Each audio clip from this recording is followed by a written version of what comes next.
문을 열었는데 내부가 텅 비어 있습니다. 일본은 지난 40년 동안 대한민국을 향해 너희는 절대 못 만든다는 말을 오만하게 되풀이해왔습니다. 그들이 그토록 자신만만했던 이유가 무엇인지 아십니까? 단순히 기술력이 부족해서가 아니라 한국이 사고 싶어도 결코 살 수 없는 철저한 독점 구조를 설계해 두었기 때문입니다. 미사일, 로켓, 수소차, 그리고 최첨단 탱크까지 이 모든 전략 자산의 공통점은 단 하나입니다. 극도로 가벼워야 하며 단 한 번의 오차도 허용되지 않는 극한의 강도를 보유해야 한다는 점입니다. 이 불가능에 가까운 조건을 동시에 만족시키는 것은 철보다 14배나 강력한 검은 실, 즉 초고강도 탄소섬유뿐입니다. 2019년 7월 일본의 기습적인 수출 규제로 반도체 소재 3종이 타격을 입었을 때 우리 산업계가 뼈저리게 깨달은 진실이 있습니다. 돈이 있어도 살 수 없는 기술이 존재하며 그것이 곧 국가의 생존을 결정한다는 사실입니다. 그로부터 3년 뒤인 2022년 10월 효성은 마침내 인장 강도 6.4GPa급의 T1000 초고강도 탄소섬유 개발이라는 대역전극을 터뜨렸습니다. 미국과 일본에 이어 세계 세 번째 대기록입니다. 그리고 2025년 11월 27일 새벽 누리호가 13기의 위성을 싣고 우주로 솟구치며 국산 우주 생태계의 완전한 독립을 선포했습니다. 과연 이것이 단순한 국산화 성공 스토리로 끝날까요? 아니면 일본이 공포에 떨게 될 거대한 지각 변동의 시작일까요? 우리 주변에서 낚싯대나 골프채, 자전거 프레임으로 흔히 접하는 탄소섬유는 사실 그 등급에 따라 완전히 다른 차원의 물질입니다. 숫자가 올라갈수록 강도가 비약적으로 상승하며 용도 또한 엄격히 구분됩니다. 우리가 흔히 보는 T300급은 스포츠 레저용에 불과합니다. 가벼움이 중요하지만 강도는 상대적으로 낮죠. 하지만 T700급을 넘어 T1000의 세계로 진입하면 이야기는 완전히 달라집니다. 이때부터는 우주발사체, 인공위성, 그리고 최신형 항공기 동체라는 실패가 곧 재앙인 영역의 필수 소재가 됩니다.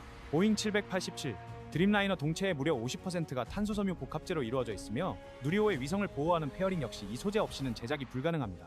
철보다 14배 강하면서 무게는 4분의 1에 불과한 이 마법 같은 소재를 왜 우리나라는 2022년까지 개발하지 못했을까요? 그 배후에는 일본 도레이의 50년 독점 장벽이 있었습니다. 1971년 세계 최초 상업화에 성공한 이후 도레이는 매 10년마다 기술 등급을 한 단계씩 올리며 경쟁자들이 도저히 따라잡을 수 없는 초격차를 유지해왔습니다. 2014년 보잉과 체결한 1조엔 규모의 10년 독점 공급 계약은 도레이의 위상을 전 세계에 각인시켰습니다. 항공 인증이라는 장벽은 더욱 무섭습니다. 새로운 소재를 보잉과 같은 항공사에 승인받기 위해서는 최소 5년에서 10년의 지옥 같은 테스트를 견뎌야 합니다. 기술이 있다고 끝나는 것이 아니라 시간과 신뢰가 쌓여야만 진입할 수 있는 폐쇄적인 시장입니다. 더 심각한 것은 이 공급망 자체가 언제든 정치적 무기로 변할 수 있다는 점입니다. 고강도 탄소섬유는 미사일의 사거리를 비약적으로 늘릴 수 있는 핵심 전략 물자이기 때문에 MTCR, 즉 미사일 기술 통제 체제의 엄격한 감시를 받습니다. 즉 정치적 상황에 따라 일본이 안 팔겠다고 선언하는 순간 우리의 우주 항공 산업은 그대로 멈춰설 수밖에 없는 구조였습니다. 대한민국 정부와 기업이 우리가 직접 만들어야만 한다는 결론을 내린 것은 선택이 아닌 생존을 위한 투쟁이었습니다. 효성은 이미 2008년부터 이 무모해 보이는 도전에 뛰어들었습니다. 2011년 T700급 개발에 성공하며 세계 4번째 생산국이 되었지만 전 세계가 주목한 진짜 승부처는 바로 T1000이었습니다. 원료 중합부터 방사, 소성까지 모든 공정의 난이도가 기하급수적으로 올라가는 이 기술은 오직 일본과 미국만이 공유하던 성역이었기 때문입니다. 장비를 산다고 해결될 문제가 아니었습니다. 온도 5도, 압력 0.2%의 미세한 흔들림조차 결과물을 폐기물로 만들어버리는 극한의 정밀 제어. 그 50년치 누적된 데이터의 벽을 효성은 정면으로 돌파하기 시작했습니다. 도대체 T1000급 탄소섬유를 만드는 것이 얼마나 어렵기에 일본이 그토록 오만하게 굴었던 것일까요? 단순히 장비만 들여온다고 해결될 문제가 아니기 때문입니다. 탄소섬유의 품질은 장비 매뉴얼이 아니라 수십 년간 축적된 공정의 감각에서 결정됩니다. 원료인 PA 폴리아크릴로니트릴을 가느다란 실로 뽑아내고 이를 1영도 이상의 고온에서 구워내어 탄소 함량을 92% 이상으로 끌어올리는 과정은 그야말로 정밀함의 극치입니다. 중합 과정에서 온도와 압력이 단 0.2%만 어긋나도 분자 구조는 처참하게 깨져버립니다. 효성은 이 불량의 천고를 정면으로 돌파했습니다. 초기 생산 당시 불량률은 무려 30%에 달했습니다. 10개를 만들면 3개를 버려야 하는 참혹한 생산성이었지만 효성은 멈추지 않았습니다. 2008년부터 무려 14년 동안 집요하게 데이터를 쌓아 올린 결과 마침내 불량률을 5% 이하로 떨어뜨리며 일본의 전유물이었던 축적의 기술을 손에 넣었습니다. 이것은 단순한 기술 개발을 넘어선 거대한 자본의 전쟁이기도 했습니다. 조현준 효성그룹 회장은 전북 전주에 13만 제곱미터 규모의 공장을 짓고 3영억 원의 초기 투자를 단행했습니다. 그리고 여기서 멈추지 않고 2028년까지 총 1조 원을 쏟아부어 연간 24,0톤의 생산 능력을 갖추겠다는 야심찬 청사진을 실행하고 있습니다. 왜 이렇게 단계적으로 공장을 늘리는 것일까요? 탄소섬유는 실패를 관리하는 산업이기 때문입니다. 작은 라인에서 성공한 노하우를 다음 증설 라인에 완벽하게 이식하며 리스크를 줄여가는 고도의 전략입니다. 효성의 진격은 시장의 판도를 즉각적으로 흔들기 시작했습니다. 2021년 하나솔루션과 600억 원 규모의 6년 장기 공급 계약을 체결하며 수소차 연료 탱크 시장의 문을 열었습니다. 수소차 탱크는 대기압의 700배라는 상상 초월의 압력을 견뎌야 합니다. 과거에는 일본 도레이의 한국 법인이 이 시장을 독점하며 가격과 납기를 일방적으로 결정했습니다. 한국 기업들은 도레이의 눈치를 보며 줄을 서야 했죠. 하지만 효성이 등장하자마자 협상 테이블의 가불관계가 역전되었습니다. 도레이 조건이 맞지 않으면 효성과 이야기하겠다는 강력한 카드가 우리 기업들의 손에 쥐어진 것입니다. 실제로 효성의 T1000급 개발 성공 이후 도레이는 한국 기업들에게 제시하던 가격을 낮추고 납기를 유연하게 조정하기 시작했습니다.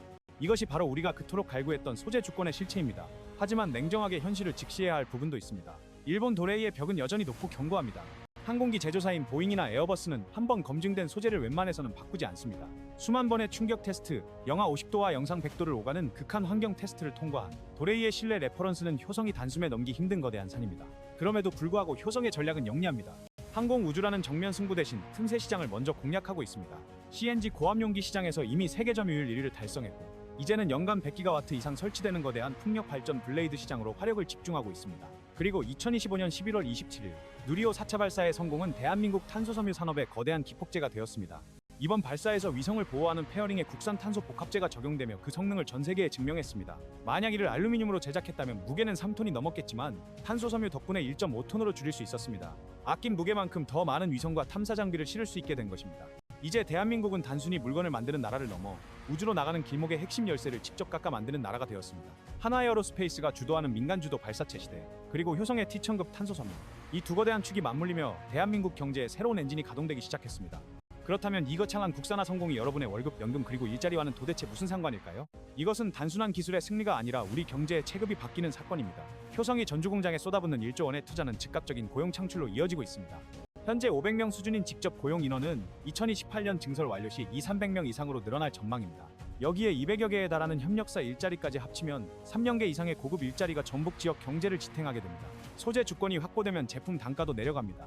수소차 연료 탱크 가격의 30%를 차지하는 탄소섬유 원가를 우리가 통제할 수 있게 되면 차량 가격은 수백만 원 이상 낮아질 수 있습니다. 우리가 낸 세금이 일본 기업의 주머니가 아닌 우리 기업의 재투자 비용과 우리 노동자의 임금으로 돌아오는 선순환 구조가 만들어지는 것입니다. 하지만 우리가 절대 잊지 말아야 할 경계 대상이 있습니다. 바로 중국의 무서운 추격입니다. 중국은 현재 연간 15만 톤이라는 압도적인 물량으로 시장을 잠식하고 있습니다. 한국보다 15배나 큰 생산 규모를 앞세워 가격을 30~40%나 후려치며 공세를 펼치고 있죠.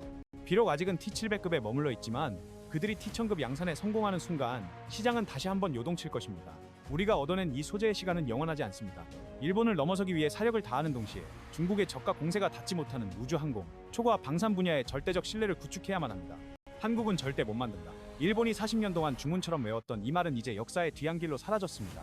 효성이 14년 동안 집요하게 버텨낸 끝에 거머쥔 T1000 탄소섬유는 단순한 검은 실이 아닙니다. 그것은 그 누구에게도 휘둘리지 않겠다는 대한민국의 강철 같은 의지이자 우리 미래 산업을 지탱할 든든한 대들보입니다. 2025년 누리호가 뚫고 올라간 저 하늘 위로 이제 우리 기술로 만든 소재가 국경을 넘어 우주 패권을 향해 나아가고 있습니다. 소재 강국으로 우뚝 설 대한민국의 내일, 그 위대한 여정은 이제 막 시작되었습니다.